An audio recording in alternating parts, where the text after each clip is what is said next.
So let's start with the core mechanical engineering subject, that is thermodynamics. It is very useful in solving the problems, especially in the field of mechanical engineering.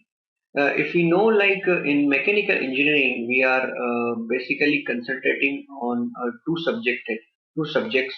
First, in engineering mechanics for solid mechanics point of view, and similarly for thermal engineering, we are concentrating on thermodynamics. So let's start with the thermodynamics. Thermodynamics.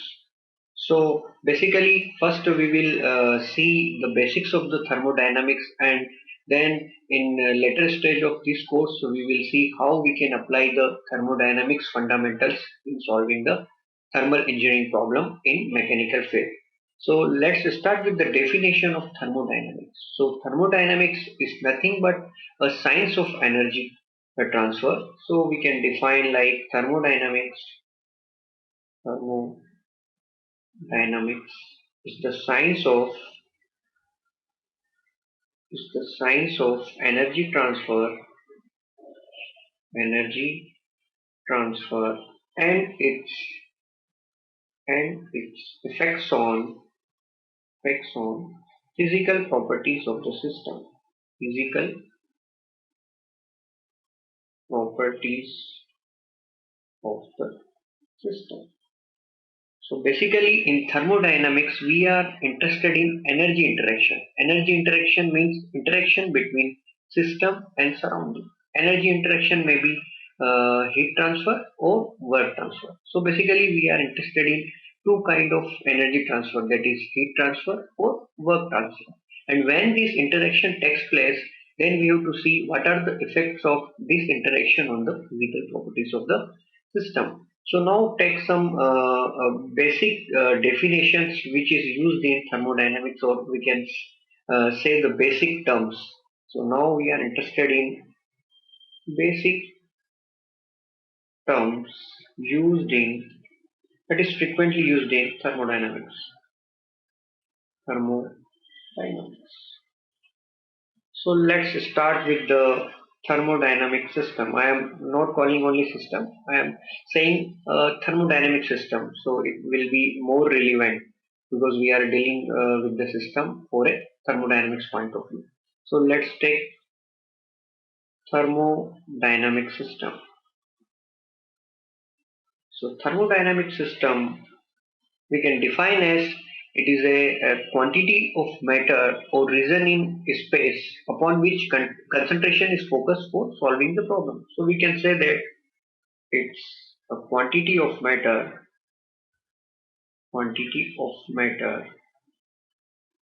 or region in space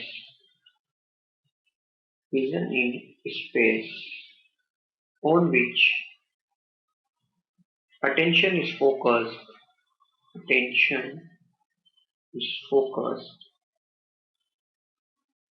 for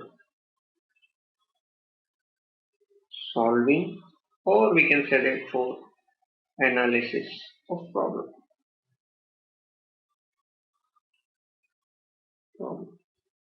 So here we can say that I can draw. Here we are concentrating our attention on this region. So we can say that it is our system. Similarly, we can define the other term, that is surrounding.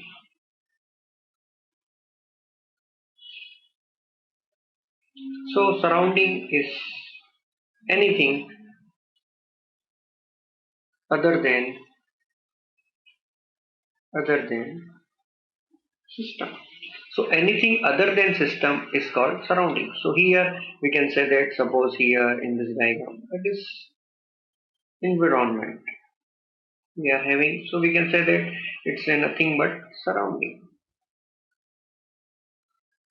So now we can easily understand in thermodynamics we are having one thing called system, that is quantity of matter or region in space on which attention is focused for solving or analysis of problem, and anything apart from the system is called surrounding. So this system and surrounding both if we combine, then we can say that it's a universe. So third term I can use universe. Universe is nothing but combination of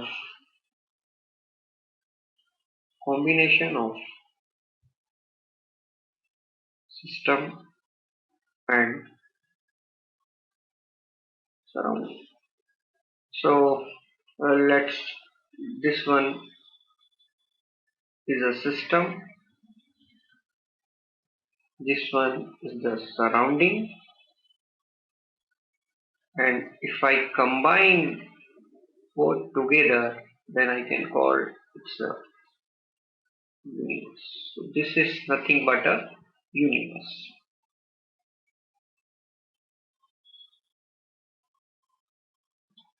Now let's talk about boundaries. Boundary. So we have already defined one is system and one is surrounding. So the system and surrounding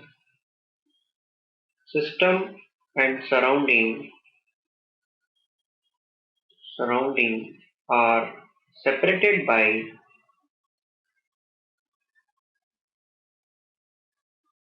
boundaries.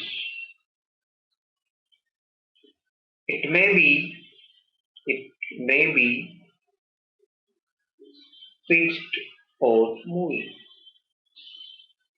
So now we are having a system, we are having surrounding, and the system and surrounding are separated by boundaries. So it may be fixed or moving. Now let's talk about different kind of system.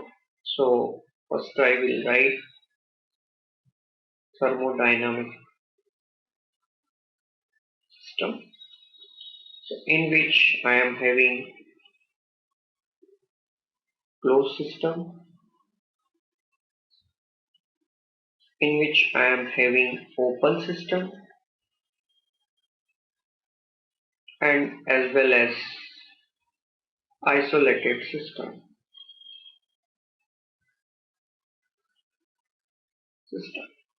So generally in closed system we are having only energy interaction, means only the energy transfer can take place between system and surrounding. In case of closed system, there is no mass transfer, means mass transfer cannot take place between system and surrounding. So we can write for closed system no mass transfer, only energy transfer.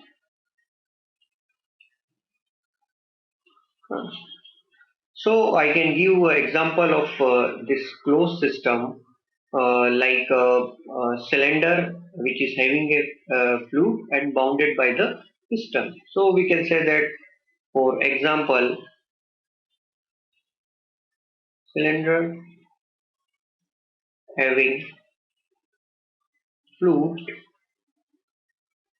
bounded by piston, means here in this case, in this example, the fluid will no fluid is not going from system to surrounding or not coming from surrounding to system. Only the energy can transfer from system to surrounding or surrounding to system. So it's a best example of the closed system. Similarly, in case of open system, there is a mass transfer as well as energy transfer between the system and surrounding. So we can write mass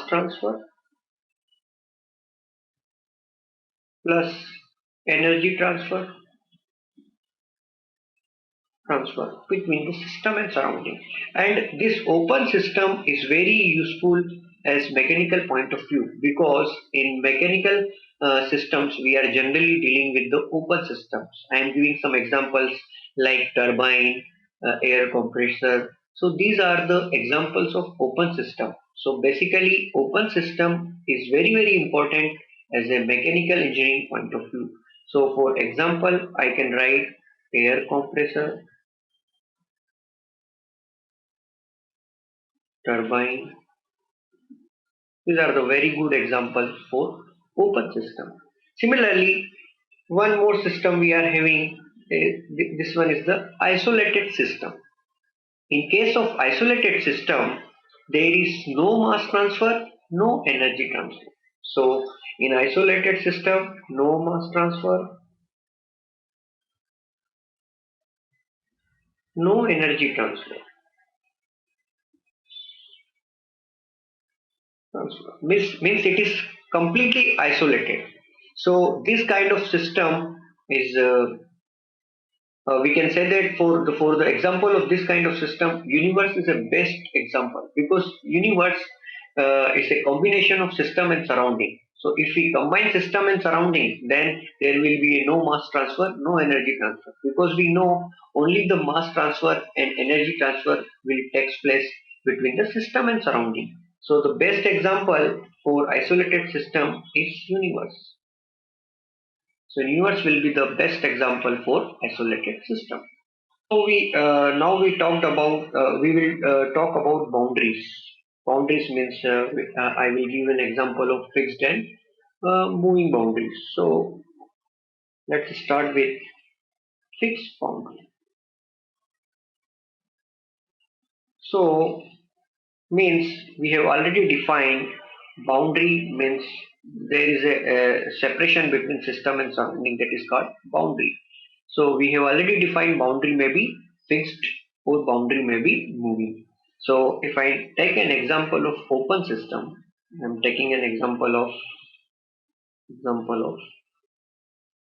open system. Suppose I am taking an example of compressor. So this one is compressor. Here the low pressure air will enter from this, and here the high pressure air will leave here. Okay. So now for our point of view, we are interested in this region. So for us, this one is our system. And if you see these boundaries, these system boundaries, which is separating system from surrounding, it is fixed here. Means in case of open system, boundary will not move. So we can keep this thing in our mind. If we are talking about fixed boundary, then boundary will not move or will not change its position whenever there is a interaction between system and surrounding. So this kind of boundary sometimes we are calling control volume.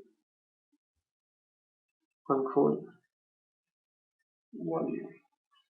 So the volume made by this boundary we are calling say control volume, and these surfaces we are calling control surfaces.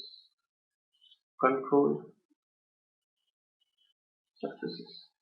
So now it is very clear, if we are talking about fixed boundary, then immediately we can understand fixed boundary is possible in case of open system. I am taking here an example of air compressor here.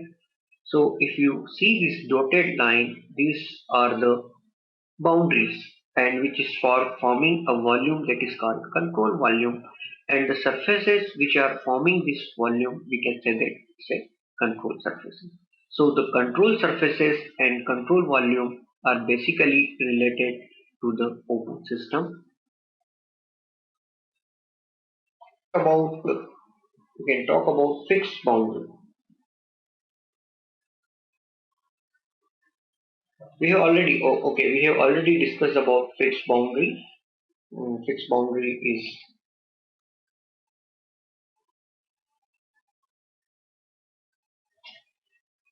possible in case of open system. Now we will talk about moving boundary. Moving boundary. I am giving one very good example for moving boundary. Consider a cylinder which is bounded by a piston here, and here we are having a fluid, and due to this fluid pressure, this piston will go in that direction. Suppose for a time interval t equals to 0, piston is here, and t equals to 1 second. Suppose piston is here. So it is moved from this position to that position. Means the piston which is responsible for separating fluid which is in system from surrounding. So we can say that this one is the system boundary.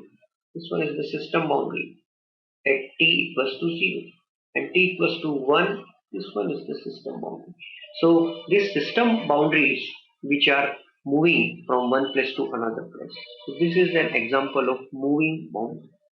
So now we can say that we are having examples where we can see the boundaries are moving, and we are also having the examples where the boundaries are fixed.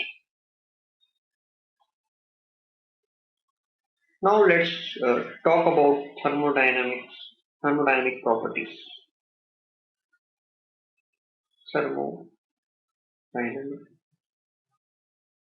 properties.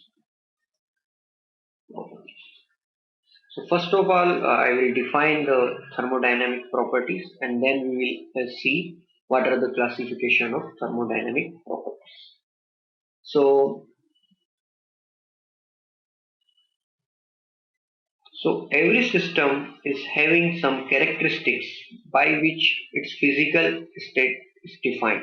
So these characteristics are called properties. So we can say every system are having certain characteristics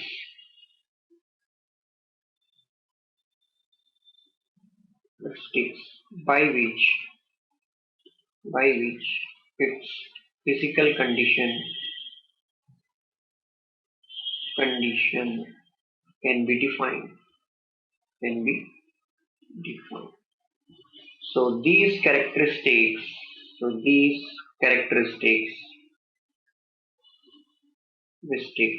are called properties. Once again, I will define thermodynamics property. I am saying thermodynamic properties because we are dealing with the thermodynamics, so it's better to say thermodynamic properties in place of simple properties. So every systems are having certain characteristics by which its physical condition can be defined. So these characteristics are called properties. Now uh, we will see what is the meaning of change of state. Change of state. So now we can define what is the change of state. Means by any operation, by any operation, if one or more than one properties of system change, then we can say that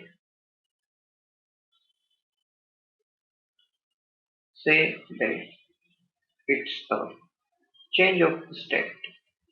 So change of state means, now in other words we can say that the system state is defined by characteristics which is having definite value. So by the definite value of the characteristics we can define the change of state. And if these characteristics, or we can say that if its properties change, then we can say that system is undergoing in the change of state. Means the system state is changing from one state to another state. So in other words we can say that if one or more properties of the system is changing, then we can say that the system state is changing. So that is called the change of state of the system. Now let's talk about path. So the succession of states we can define as the succession of state states pass through during a change of state is called path of the change of state. It's called the path of the change of state. So I'm again defining what is the path of the change of the state. The succession of states passed through during a change of state is called the path of the change of the state. Now we can easily define what is process. So when this path is completely defined or completely specified, we can say that the change of state is called a process. So when path is completely defined, then change of state change of state is called process. So these are some of the terminology like change of state, path and process. We have to clearly understand the meaning of this thing. Then it will be very easy for understanding the thermodynamics problem in a proper manner. We will talk about the classification of thermodynamic property.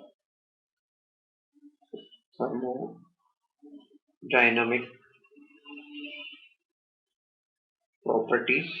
Now we have already defined what is the meaning of thermodynamic property. So now we can classify thermodynamic property into two categories. One is extensive property, extensive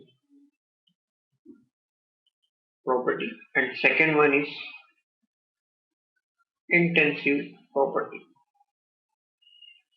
If I say extensive property, it means its value depend on the mass of the system. So we can say that extensive properties are related to the mass. Extensive properties relative to mass.